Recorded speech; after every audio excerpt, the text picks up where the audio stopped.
श्री शिवाय नमस्तु।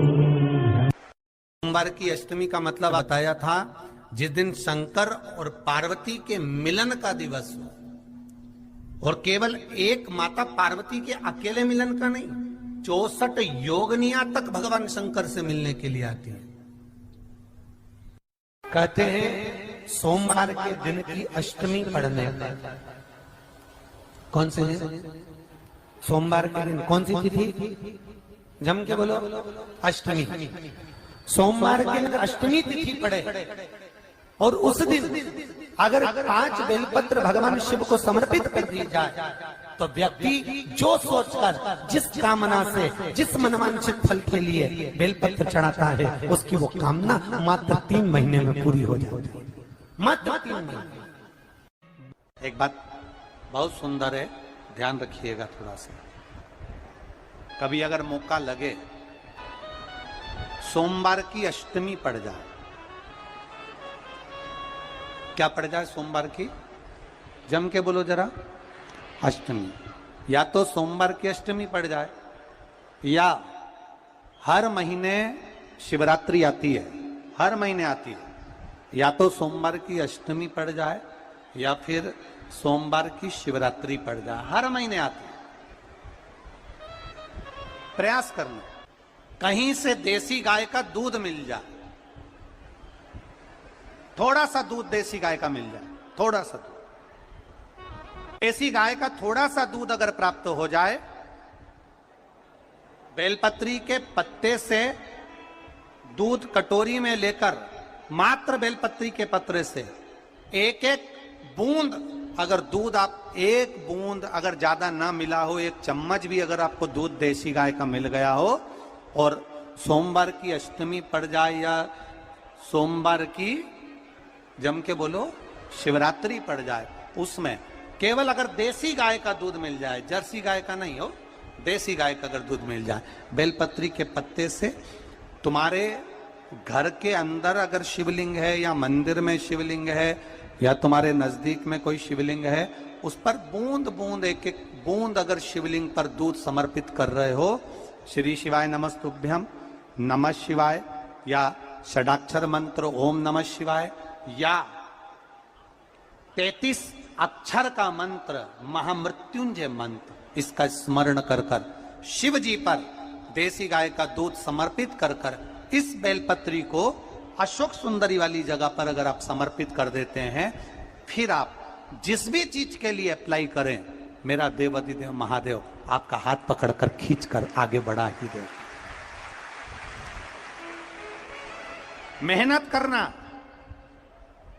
कर्म पूरा करना, पढ़ाई अच्छी करना, और पढ़ाई के साथ में विद्या अध्ययन करने के साथ में, अच्छी मेहनत के साथ में देसी गाय का दूध भगवान शंकर को समर्पित करना, भगवान शंकर को समर्पित करना, देसी गाय का दूध धीरे धीरे धीरे धीरे समर्पित करना, भावों के साथ आप समर्पित करें। देसी गाय का दूध एक एक बूंद समर्पित करिए, धीरे धीरे समर्पित करें। और देसी गाय का दूध जब धीरे धीरे समर्पित करें, बड़े रास्ते से, आनंद से धीरे धीरे जब आप समर्पित करेंगे, बेलपत्री वही दूध में सनी हुई बेलपत्र अशोक सुंदरी वाली जगह पर, उस समय पर डंडी का भाग शिवलिंग की ओर नहीं होना चाहिए, उस समय पर डंडी का भाग जहां से पानी बहकर जाता है अशोक सुंदरी की ओर से, वहां पर होना चाहिए।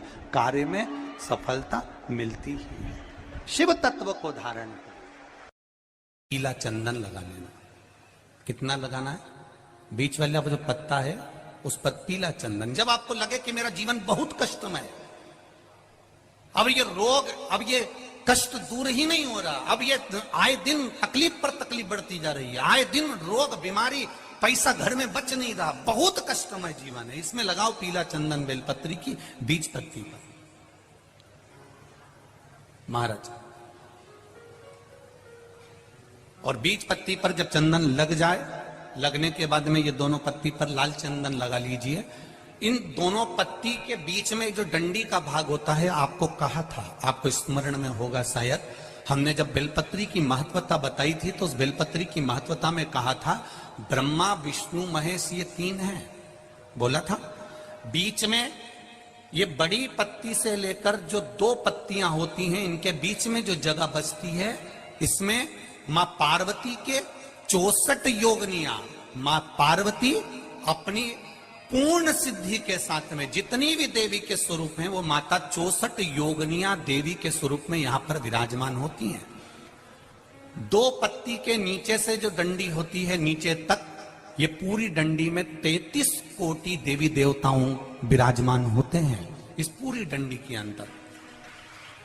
तो ये बीच वाली पत्ती है, ये जो बीच वाली पत्ती का जो भाग होता है, इस पत्ती के भाग में शहद का प्रयोग कर कर, यहां पीला चंदन, लाल चंदन, शहद का प्रयोग कर कर इसी तरह से पकड़कर ये बेलपत्री की जो डंडी है वो अशुक सुंदरी पर जब आप समर्पित करें तो जहां से जल बहता है उस ओर पर इस पत्ती को चढ़ाकर केवल आपके हृदय की बात कहकर देवाधिदेव महादेव से कोई भी शिव जी का मंत्र, पंचाक्षर नमः शिवाय, षडाक्षर ओम नमः शिवाय, श्री शिवाय नमस्तुभ्यम, या महामृत्युंजय मंत्र, जो शिव का मंत्र हो आपके पास में, उसको बोलते हुए देवाधिदेव महादेव को धीरे धीरे जल की धार चढ़ाना प्रारंभ करो।